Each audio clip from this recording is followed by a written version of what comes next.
IU13 TLC Micro Drip series. I am Terry Lewis. And I'm Lauren Beal.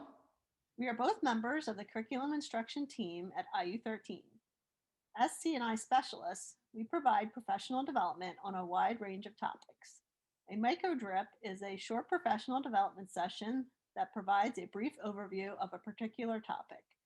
We encourage you to visit the IU13 website and the e-learning toolkit to learn more about additional PD opportunities. This micro drip session's topic is clarity of learning intentions and success criteria. This session is inspired by the content of the Corwin Distance Learning Playbook. In this session, we will learn how to provide teacher clarity to improve student learning, write a learning intention, identify success criteria, and ensure relevance for learners. Let's start with a story about two teachers. Think about what is different in these scenarios. Classroom 1 is Mr. Klein's class. On Monday morning at 8:25 a.m., high school students file into Mr. Klein's chemistry class after a weekend of social events, sporting events, and just enough time devoted to homework so that they can be prepared for Monday's discussion on balancing equations of chemical reactions. As students take their seats, Mr. Klein begins the class by directing their attention to the interactive whiteboard, which reads, Learning Intention. We are learning to balance chemical equations. Why? So that we can ensure that all atoms from the reactants are accounted for in the products created in the chemical reaction. Success criteria. I will use my understanding of atomic structure in the periodic table to 1. Balance single replacement reactions, 2. Balance double replacement reactions, 3. Balance reactions with polyatomic ions, 4. Explain how matter was conserved throughout each chemical reaction. To supplement the learning intention and associated success criteria, Mr. Klein tells his students, today we are going to use our understanding of atomic structure in the periodic table of elements to determine how much of each reactant is needed in a chemical reaction and what the resulting compounds and byproducts are. You know if you have been successful when you can balance single replacement reactions, double replacement reactions, and reactions involving polyatomic ions. You will also be able to explain how matter was conserved in the reaction. Students grab spots at their laboratory benches and get out their notebooks designated for chemistry. Mr. Klein's class continues with modeling of examples and non-examples, student discussion and practice, whole class and partner discussion about how matter is conserved, and finally, with a self-assessment for each student as to whether or not he or she met each success criterion and which they need to practice more.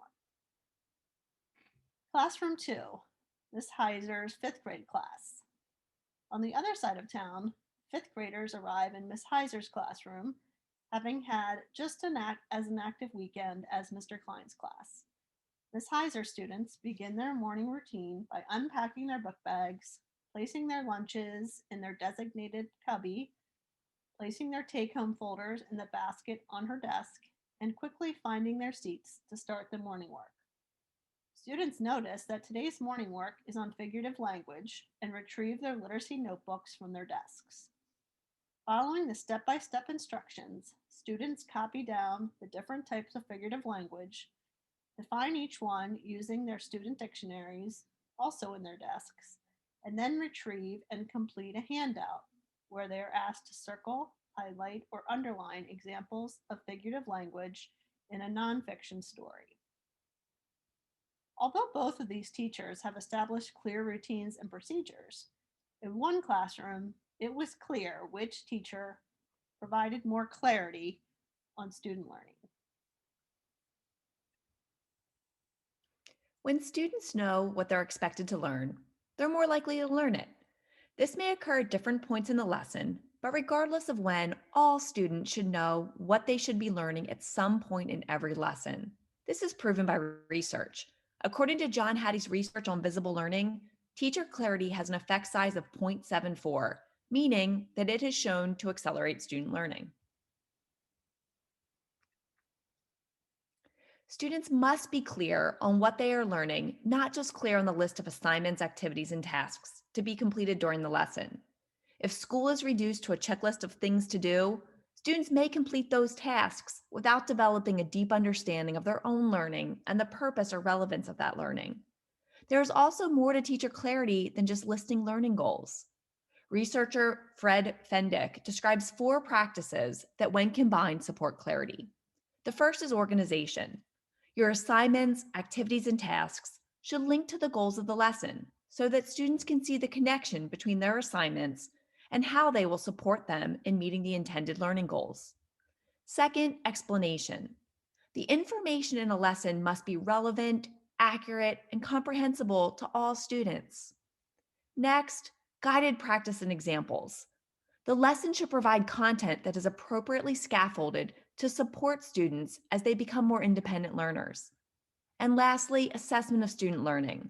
As the teacher, it is important that you seek feedback and use the feedback to improve learning in your classroom. These are 3 important questions that your students should be able to answer to ensure clarity. Can your students answer these questions when you're delivering a lesson? Take a moment and pause. I would encourage you to pause this recording and reflect on the following. How have you established learning expectations for students? And how do you ensure that students know what success looks like?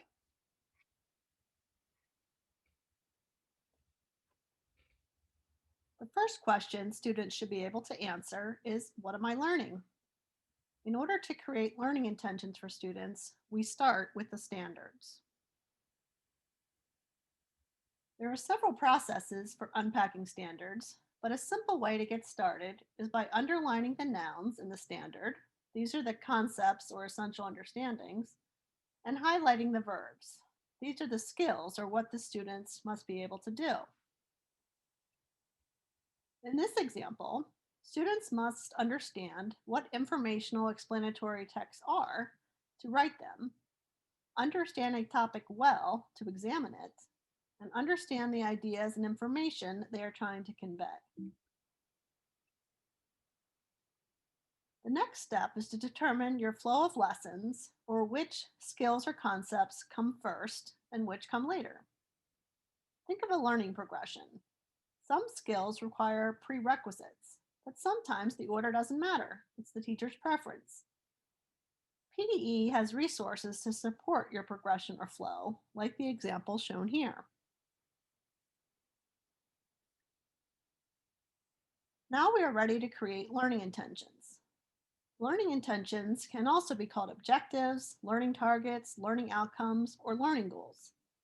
When considering learning intentions, think back to the nouns and verbs you identified in your standards. Convert these into statements that explain what students should be able to know and be able to do. They can be written as students will statements or student facing I am learning statements. It's important to distinguish between a learning intention and an assignment or activity. This example demonstrates the difference.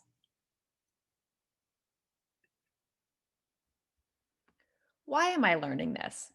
Have you heard your students ask this question? It's one of the most popular questions asked by students. Students are always seeking relevance in the content they are learning, and what students find relevant varies from student to student.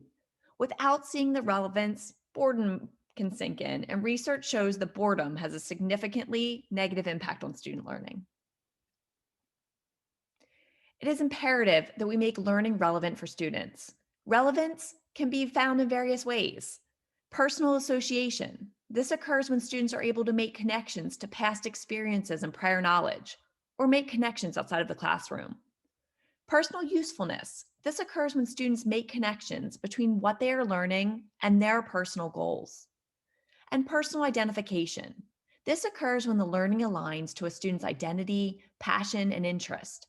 This is achieved through authentic learning opportunities that allow students to solve real problems that impact others.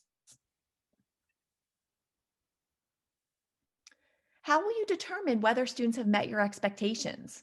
Do students know what success looks like? This section addresses the student question, how will I know that I've learned it? Success criteria define for students what success looks like when mastering the learning intention. In other words, success criteria ensure that students know what it means to have learned something. Often, students write success criteria as I can statements that are written in student friendly language so that all students know what success looks like. In addition to I can statements, rubrics, checklists, proficiency scales, and other exemplars can also be helpful in illustrating for students what success looks like. Take a moment and review this ELA example. Make note of the alignment of the success criteria to the learning intention. Also note how the level of rigor of the success criteria aligns with the level of rigor of the learning intention. Also note the way in which the success criteria are written to provide clarity on what success and learning looks like for that learning intention. We hope you found this session valuable. Let's refer back to the reflection prompt from the beginning of this session. Based on what you have learned, how has your understanding of teacher clarity changed? What action steps will you take to improve clarity around learning expectations and student success? We leave you with this quote: if you don't know where you are going, you'll end up someplace else. Keep this quote in mind as you plan instruction and think about the importance of clarity. Thank you for joining us. And remember to refer back to IU13's website and the IU13 e-learning toolkit for additional professional learning opportunities.